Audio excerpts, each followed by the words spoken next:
Welcome back. My name's Dr. Selena. If you have joined us since the beginning, a very short time ago, thank you.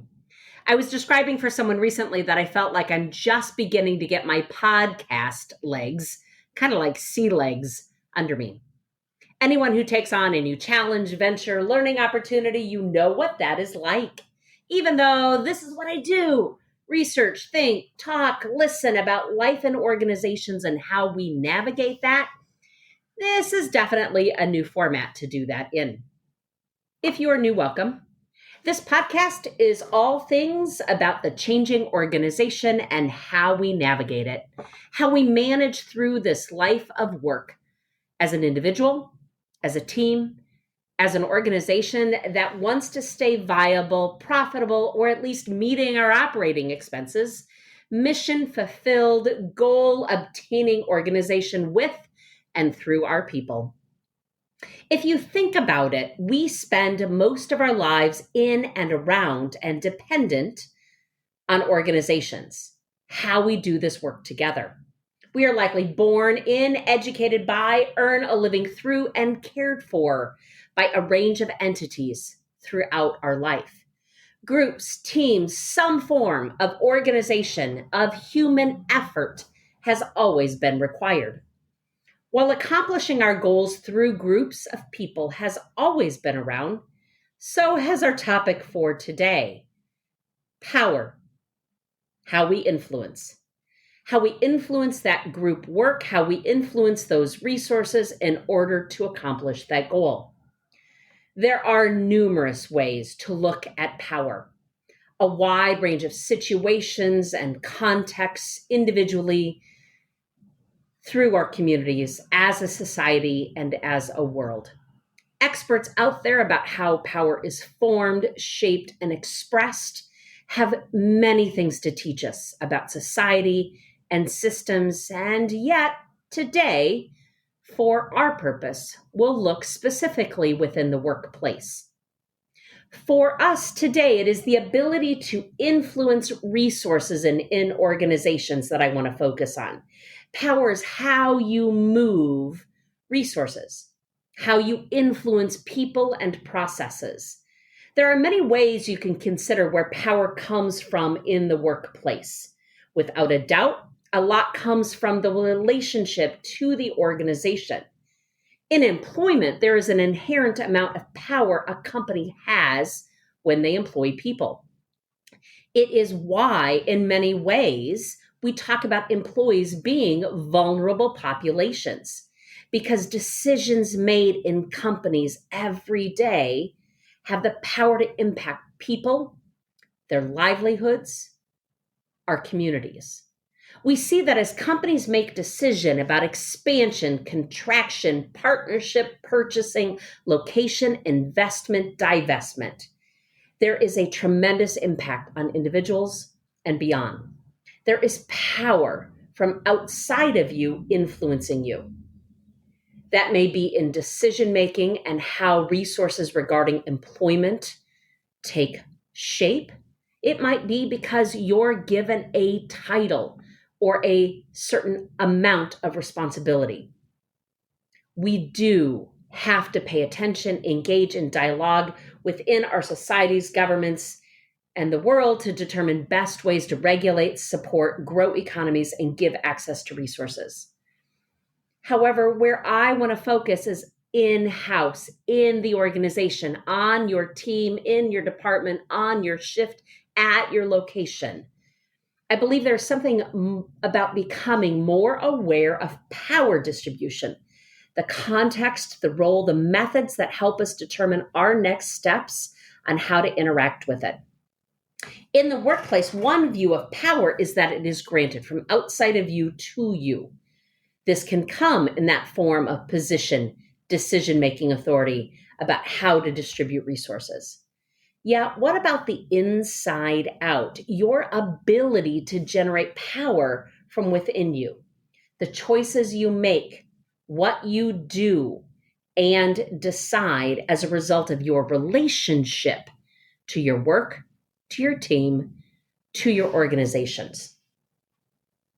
Two things I want you to consider today about power in to power out, how you influence others and the situations around you.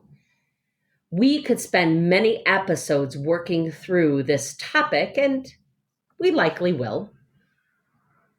But let's take on a little bit for today. Number one, I want you to know the lay of the land.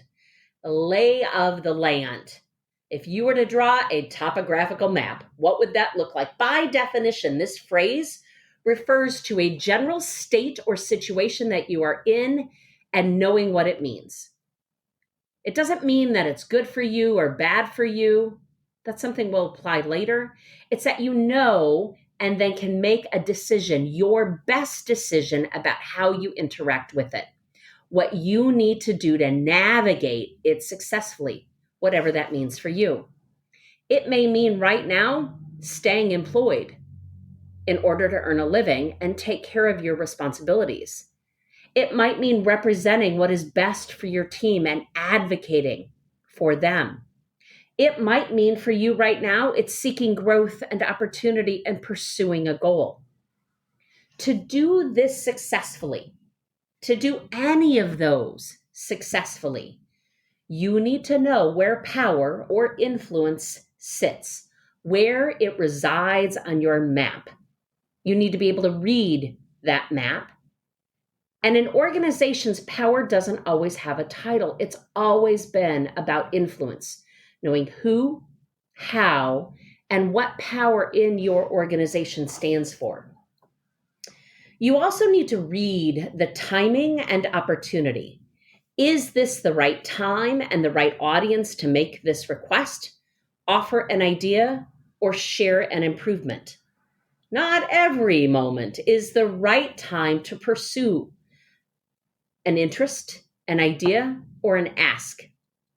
If you're paying attention, if you know the lay of your land, it may not always be the best time to act, but you have to act, and you know it's the right thing to do. But if you know the lay of the land, you make a move being informed. Take a look around. Pay attention. Where does power sit within your organization? Is it by expertise? Is it by title? Is it by experience? Is it by charisma? Who are people drawn to, and who has the influence in order to move resources around? Now, that is a combination of power coming towards you by paying attention so that you can choose your best response, power in. Number two, I will always encourage you, though, to start where you can. Influence how you can in a way that represents you by the values you want to be known by. Hang around me for very long and you'll know that our family is a major sci-fi fan group. And in honor of the genre, I'll put it this way. I always want you using your power for good, not evil. I want you being known for good acts. I want you being known for hard work. I want you being known for holding on to what you value and your best self. I want you to take good care of yourself and the people around you. And by the way, being helpful is one of the best ways to earn power. Not take power, but earn it. And again, when you do it for good, not evil, it isn't manipulative. It's a way to build relationships through goodwill, good acts, because of how we take care of people around us. So let's go there. I believe secure leaders give power away. What do I mean by that? If you're confident in your leadership, if you're confident in your skills, your profession, the work you do, no matter what your title, if you're doing what you can do to take great care of people in order to drive results being whatever the purpose of your organization is, producing, serving, caring, if you are confident, secure, then it's time to give power away. Give it to your team. Give them the ability to drive, to ideate, It doesn't mean we don't have to put some controls in place to ensure the integrity of the process, but it does mean we delegate, teach, and empower. Secure leaders give power away. The opposite of that, insecure leaders hoard it. Insecure leaders don't trust, they don't share, they're not transparent, and their source of power comes in at the cost of others. As professionals, I want us to know where we are at. I always want us to start where we can and give power away, lifting other people up so that they can do their best work. Here's the next challenge for today. The world, our organizations aren't full of people who want to do this in healthy ways, in ways that care for each other, that want each other to win. Human history is certainly full of examples of abuse of power, harm to people. So let's deal with what we can right now for this slice of time. 4 points that I want to make today about people in organizations, whether that's workplaces, boards, committees, wherever you put groups of people together, where there is some formal type of role, responsibilities, and relationships. I want to offer a few things to think about. As we talk about leaders need to give power away. And even as an individual contributor, I need to know lay of the land so I can see almost from a bird's eye view where power is. Number one, people are motivated. Those motivated by power will seek power wherever they can. Not everybody's motivated by it. Whew, wouldn't that be a world, right? But people who are motivated, and especially motivated for maybe not such good purposes, seek power where they can. I even see this happen without poor intentions. One example I see at work is there are times where people will grab power, influence, or control in one place when maybe another area of their life doesn't have any right now. Maybe they are lacking control at home, so they seek it at work. Maybe they lack control in part of their life, so they seek it somewhere else. This applies to boards and committees. Many times I'll get called into situations where we have a board member, a committee member, a leader, a team member who is not taking good care of other people, who seems to have control or power grab issues.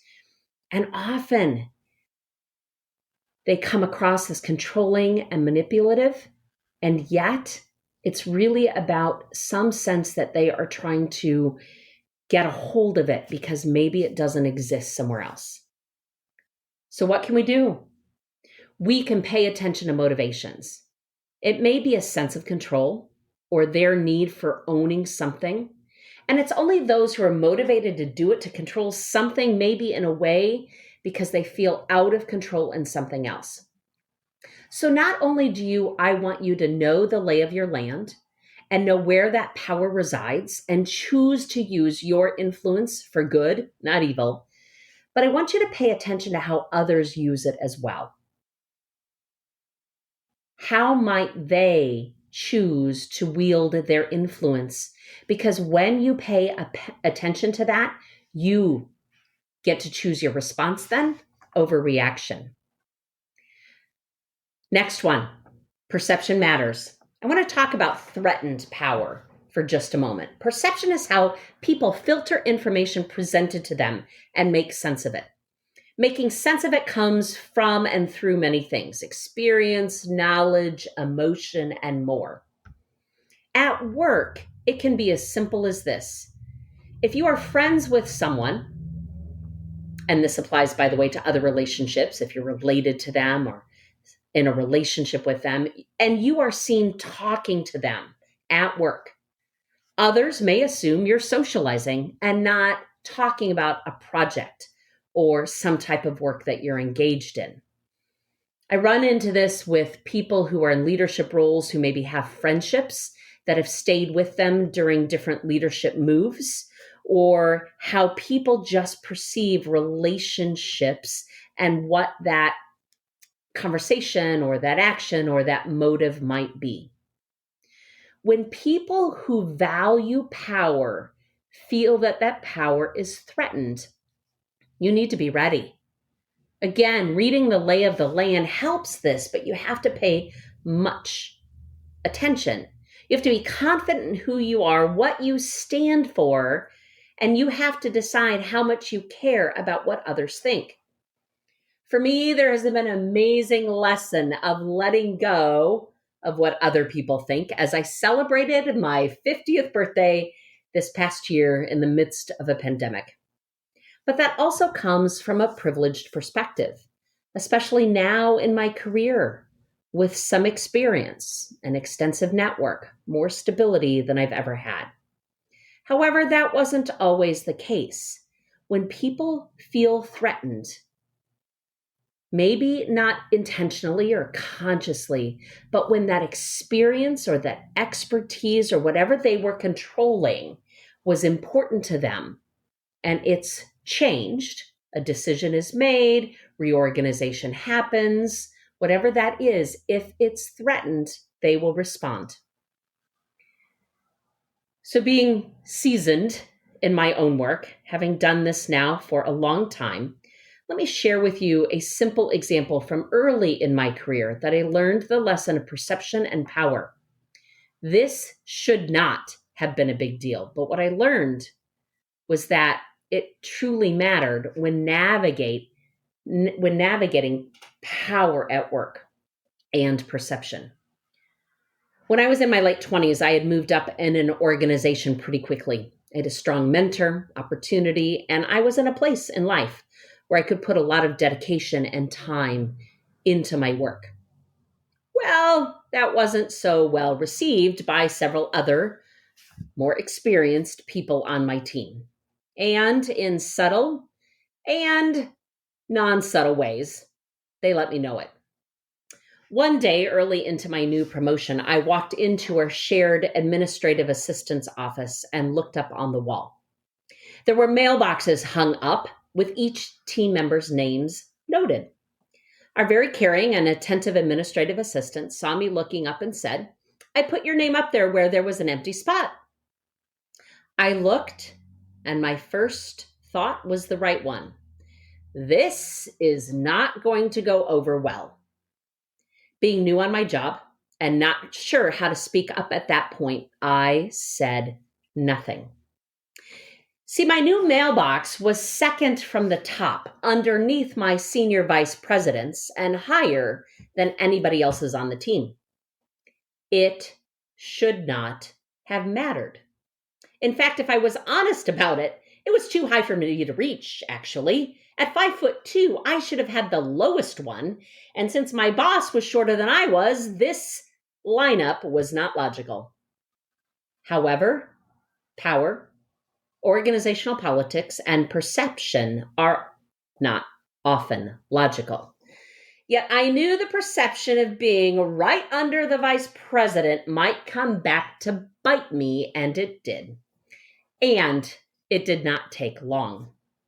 A few hours later, I heard one of those coworkers, the one of them that was not so happy I'm their coworkers, go into the admin office, exclaim some version of "what the," and stomp down my office.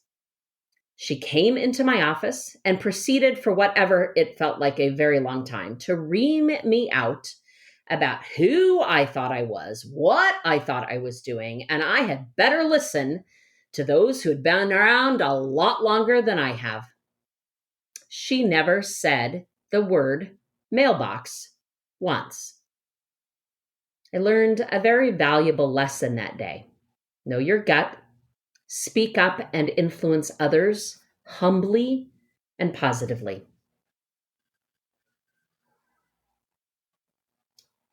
When power shifts, when there is threatened power, people respond, people react, and if they sense they are losing some form of control, it may come out in unpredictable ways.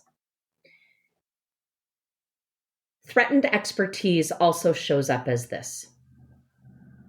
Threatened experience is the one I just mentioned. If I was once, though, an expert, And it's important to me, that's a sense of power.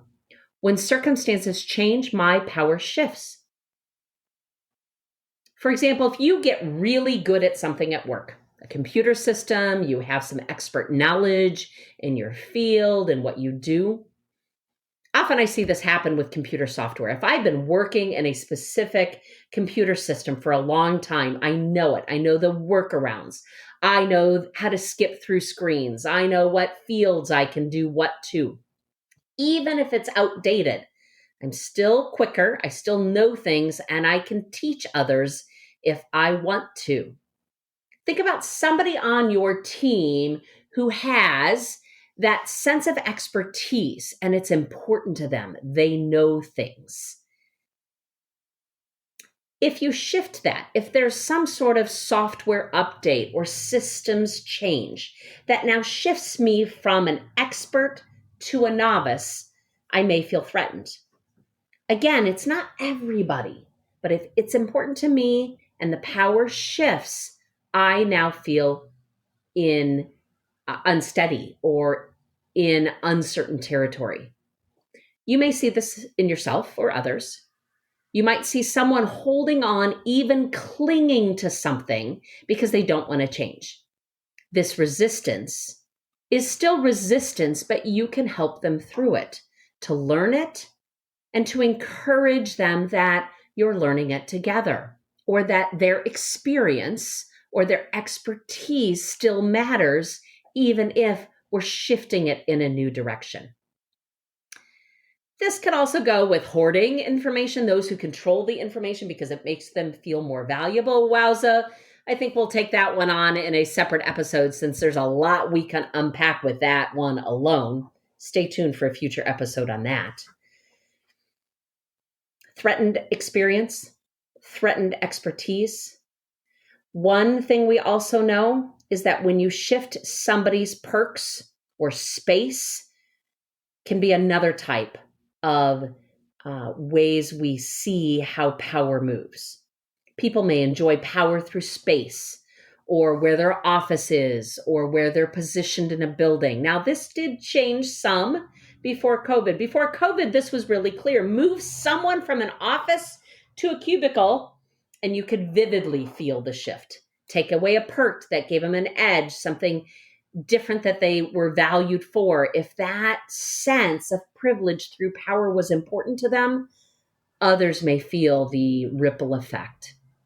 Again, power is about influence, how we move resources. People can see influence in many ways. Today, think about lay of the land in your team, in your organization, where people sit in meetings, where they spend time, who's listened to, who do we look for decisions? Think about where you see examples of power in your team. Who has the charisma? Who has the style or the personality other people are drawn to? And they just listen to them differently. Maybe it's somebody who is the hub of a lot of activity and they hold lots of information that other people need. Today, think about how you can be more aware about how that power shifts around. We need influence to get things done. We need power in organizations to pursue a mission, vision, goals. It can be for very good things. We just have to use our power for good, not something else. We spend most of our lives in relationships to organizations. I started off this episode noting we're often born in, educated by, make a living with, or cared for by groups of people joined together. How we do this has an impact in so many ways. What I want us to think about today is how do we do this better? What's coming next for the Workplace Chameleon? It's been amazing to feel some creative juices flowing again, especially coming through 2020, which was a tough year to do much other than move through it.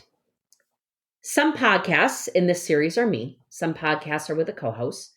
We've had some different features when it's a podcast with a co-host, but we wanted to add in some additional ones when it's me here sharing ideas with you. Today, we're going to kick that off. So each episode with me, there will be either a favorite quote, something I want to share with you, others that have shared something, been quoted on something, an idea to share that I'm going to honor them and share it with you and highlight something. Or I will share with you a mantra I use within my training, within my consulting, within my coaching, a phrase that I've developed over the years to capture an idea, something to support and encourage you. Today, if you'd like a mantra card, it's a 4x6 postcard designed with today's phrase, secure leaders give power away, for free. Drop us an email at podcast@workplacechameleon.com, and we will send you the mantra card for free and also include a vinyl Workplace Chameleon sticker, which has the cutest chameleon you'll ever see.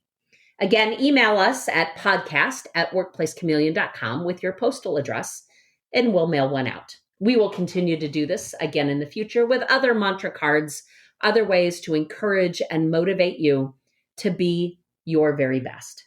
It's our way of saying thanks for listening. Take care. We'll talk soon.